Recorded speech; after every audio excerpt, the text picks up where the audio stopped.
günləri məndən bir hədiyyə olaraq ruzi təvizi, ruzi bərəkətin artırılması üçün hər biriniz qələm dəftər də götürə bilərsiniz. İnşallah hər kim səhərlər bu gözəl duanı 7 dəfə oxuyarsa evdən çıxanda Allah təbarək və Teala onu həm qoruyar, həm də ruzi bərəkətini artıracaq və eyni zamanda həmən gün bir yerdən onun üçün onun güvən gətirməyən yerindən ona ruzi qapılarının üzünü açacaqdır. Çox gözəl duadır və təcrübə olunmuşdur. Ola bilər kim ərəbcə bunu bilməsə, onu mən dediyim kimi 7 dəfə dinləsə və evdən çıxsın inşallah və xeyir bərəkətini inşallah görəcəkdir. Belədir dua. Bismillahirrahmanirrahim. Allahümme ya Hannanu, ya Mennanu, ya Deyyanu, ya Subhanu, ya Sultanu, ya Fettah. Bismillah.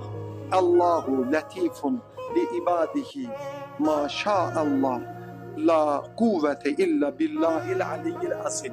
Bu dediğimi 7 dəfə təkrar olunmalıdır. 7 dəfə bunu dinləsin. Tərcüməsi nədir? Bismillahirrahmanirrahim.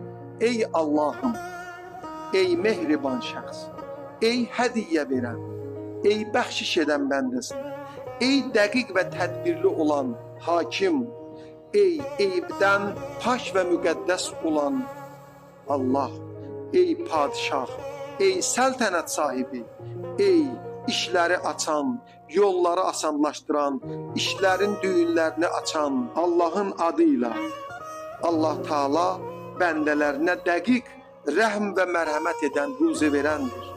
Allah hər şeyi istəsə, bir anda istəsə, kun, ol bəs olandır. Yəni Allah hər şeyi istəsə, bu dərhal olacaq.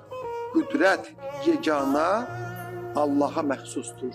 Allah'ım bizi ruziləndir.